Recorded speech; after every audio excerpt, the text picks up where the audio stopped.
You're watching Mirror 7 News. Stay informed, stay ahead for more news.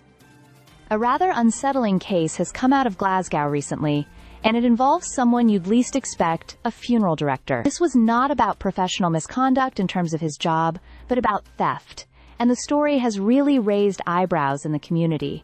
Stephen Milne, a 43-year-old man who worked for McLean's funeral directors in Denniston, was found guilty of stealing around £5,000 from the very firm that employed him.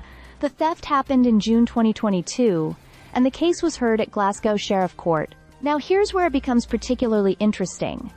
The money had been placed in a bag and left on a desk by one of the employees.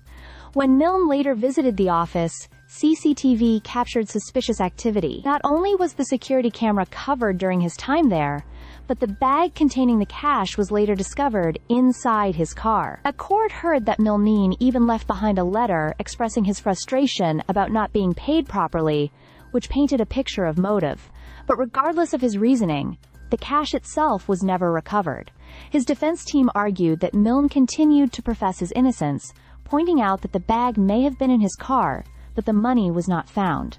They even highlighted that the funeral firm itself had a history of theft unrelated to Milne's employment. Still, the sheriff was not swayed. Sheriff Gerard Bonnar made it clear that the conviction was based on strong, corroborated evidence, the CCTV footage, and the recovery of the money bag. He said directly to Milne that he had simply given into temptation and committed a serious crime. While theft on this scale could have justified a custodial sentence, the sheriff chose a different path, ordering Milne to complete 180 hours of unpaid work instead.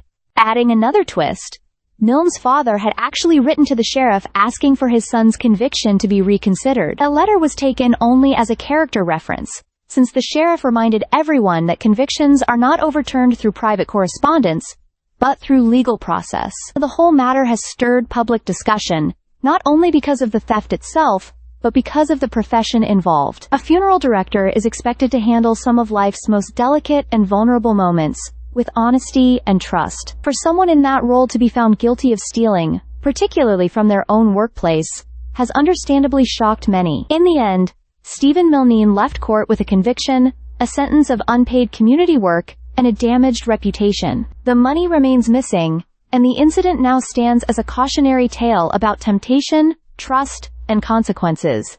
Even in professions where dignity and respect should always come first. Stay subscribed for more videos.